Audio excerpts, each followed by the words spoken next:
이 아침 주시는 말씀은 구약성경 호세아 12장 1절에서 6절 말씀입니다. 구약성경 1266면 호세아 12장 1절에서 6절 말씀 합독하십니다. 에브라임은 바람을 먹으며 동풍을 따라가서 종일토록 거짓과 포악을 더하여 아수르와 계약을 맺고 기름을 애굽에 보내도다. 여호와께서 유다와 논쟁하시고 야곱을 그 행실대로 벌하시며 그의 행위대로 그에게 보응하시리라.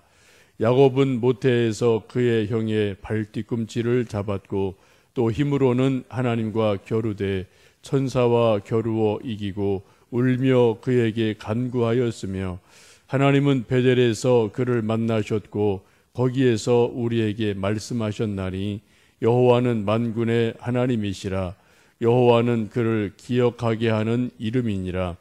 그런즉 너의 하나님께로 돌아와서 인애와 정의를 지키며 항상 너희 하나님을 바랄지니라. 아멘. 호세아 12장에 독특한 한 사람의 이름이 나옵니다. 야곱이라는 사람입니다. 야곱은 이스라엘의 실질적인 조상으로 보아야 되죠. 야곱의 12 아들을 통해서 12지파가 만들어지고 또 이스라엘, 지금까지도 그의 후손들이 세계 곳곳에 또 팔레스타인의 이스라엘이라는 나라 이름으로 살고 있음을 봅니다. 지금 호세아서는 까마득한 후손들 시대입니다. 이때 야곱의 이름이 다시 등장을 합니다.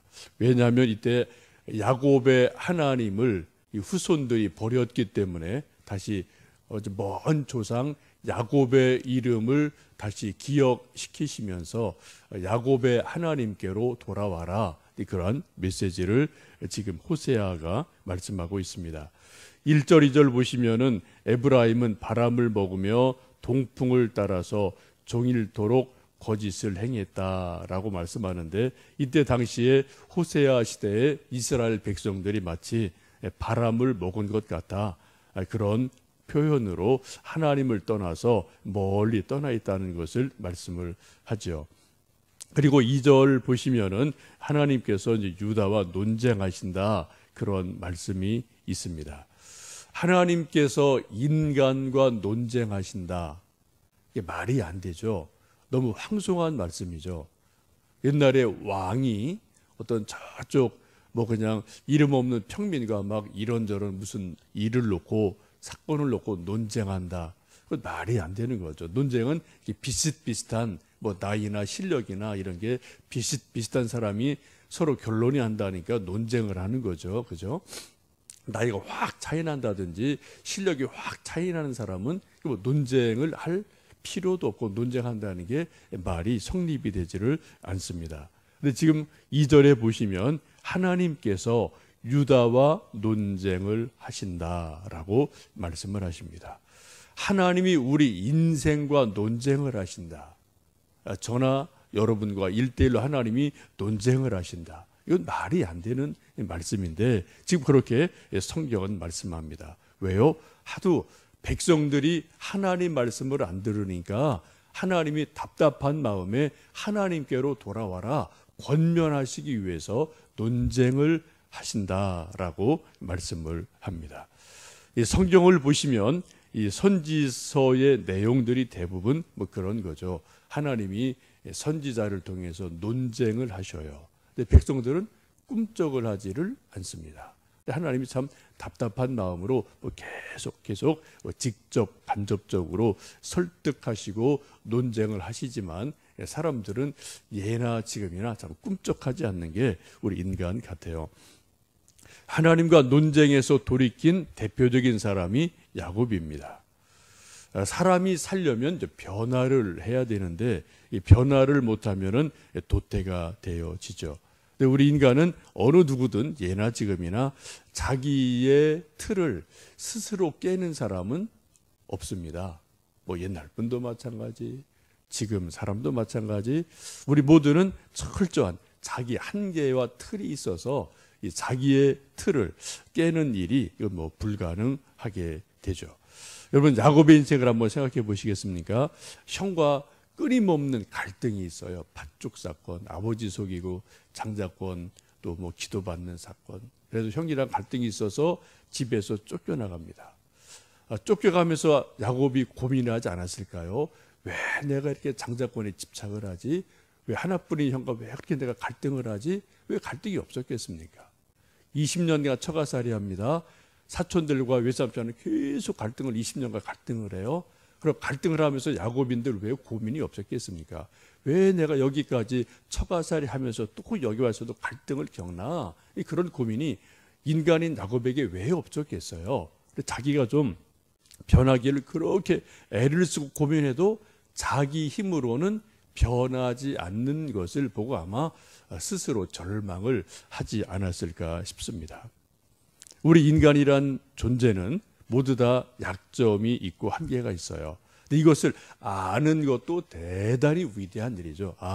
내가 이런 약점이 있다. 내가 이런 한계 있다는 아는 것도 대단한 건데 안다 하더라도 그것을 스스로 변화시키는 능력은 우리에게 없습니다. 그리고 우리의 고민이 거기에 있습니다. 오죽하면 우리 조상들도 그런 말 하지 않습니까? 3살 버릇이 어디까지 간다고요? 8까지 가는 거예요. 죽을 때까지 3살 버릇 안 고쳐집니다. 여러분 고쳐지세요? 여러분 아들, 딸 보시면 고쳐지십니까? 거의 안 고쳐져요. 그렇죠? 이건 멀리 갈 거 없어요. 우리 집안에서 뭐 나나 우리 아들, 딸 보면은 야 정말 애들 참 안 고쳐진다. 뭐 이런 거 우리가 뭐 보면서 때로 낙심할 때가 있지 않습니까?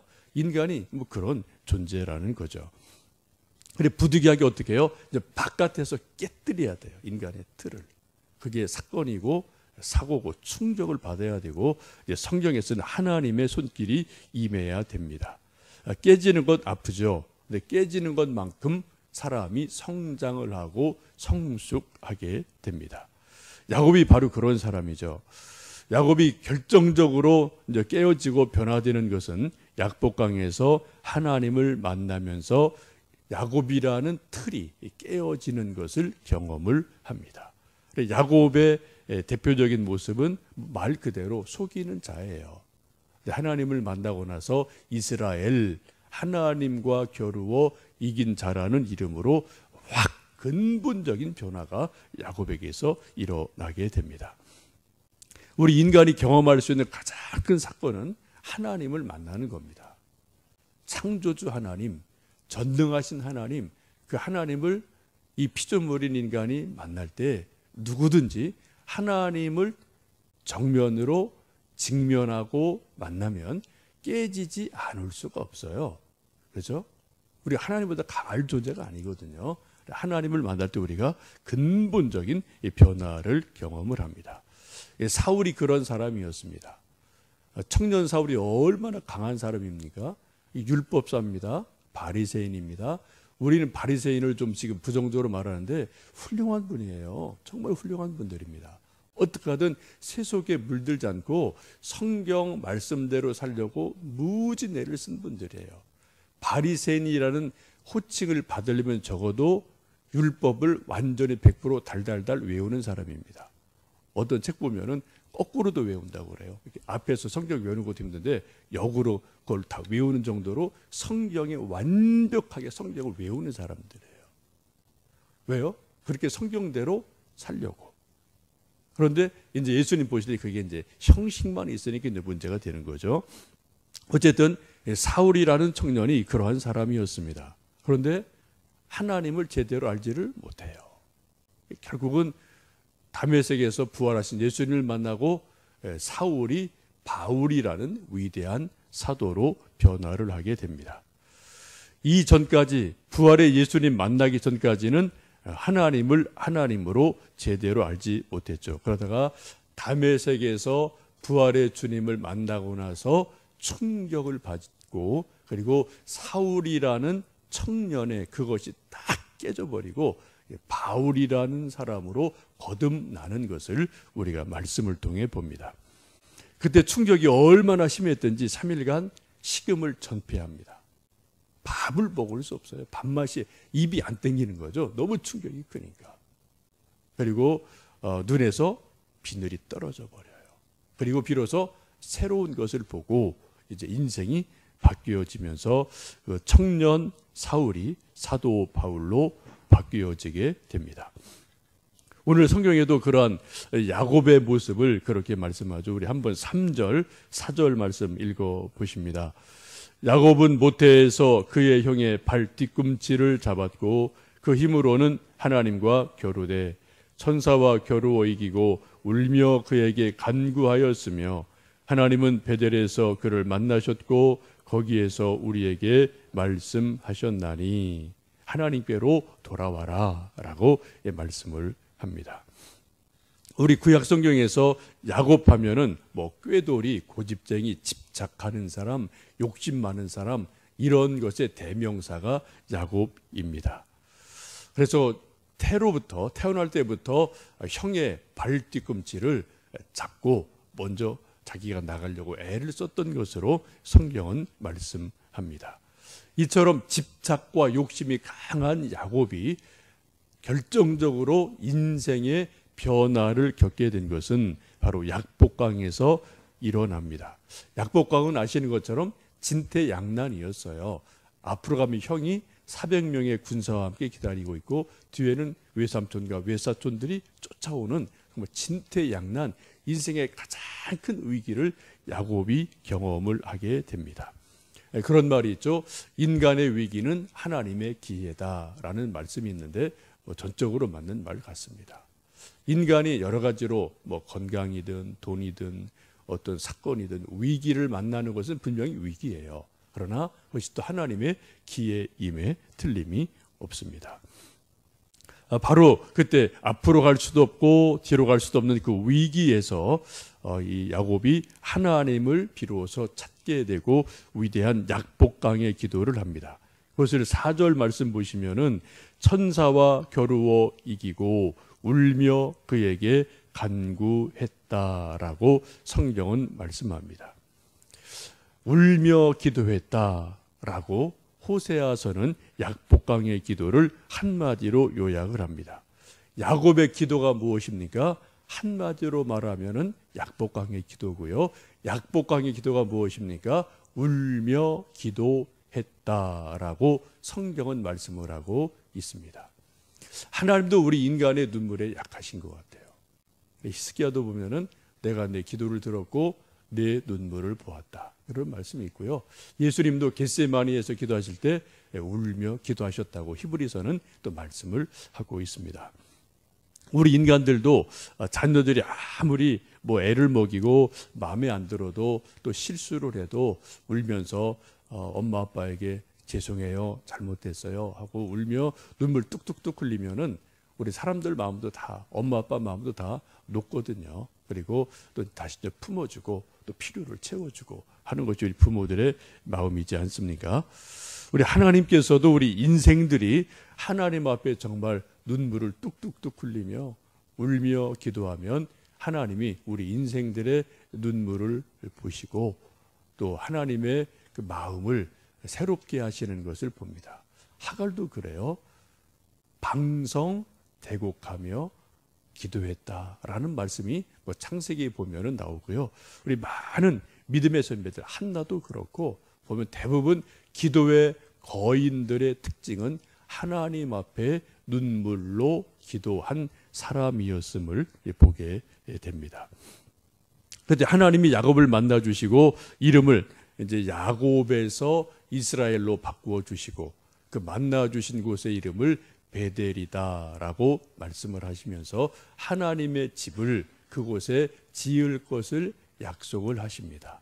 그리고 훗날 먼 세월이 지나서 아주 까마득한 후손인 다윗과 솔로몬을 통해서 바로 베델 그곳에 솔로몬의 성전이 지어지는 놀라운 일이 일어나게 됩니다. 하나님과 겨루어 이긴 사람, 울며 기도함으로 하나님의 마음을 녹인 사람, 그래서 하나님의 복을 받은 사람, 그 사람이 야곱입니다. 지금 호세아는 먼 조상 야곱의 이름을 지금 회상시키면서 리마인드 시키면서 우리가 지금 야곱의 하나님을 너무 멀리 떠나서 죄악된 길에 있지 않냐. 우리 다시 하나님께로, 야곱의 하나님께 돌아가자. 우리 먼 조상인, 우리 이스라엘의 실제적인 조상인 야곱의 하나님께 우리가 다시 돌아가자라고 말씀하시면서 조상 야곱의 이름을, 또 그의 믿음을, 그의 눈물의 기도를 회상시키고 있음을 보게 됩니다. 시편 146편 5절에 그렇게 말씀합니다. 야곱의 하나님을 자기의 도움으로 삼으며 여호와를 자기의 하나님에게 자기의 소망을 두는 자는 복이 있도다. 야곱의 하나님을 자기의 도움으로 삼고 그 하나님에게 자기의 소망을 두는 사람은 복 있는 사람이다 라고 성경은 말씀을 합니다. 여러분, 우리가 살고 있는 이 세상, 우리 또 개인 다 소망을 둘 데가 없음을 보게 돼요. 성경을 늘 보시면은 우리 소망을 어디에요? 하나님께 두어라.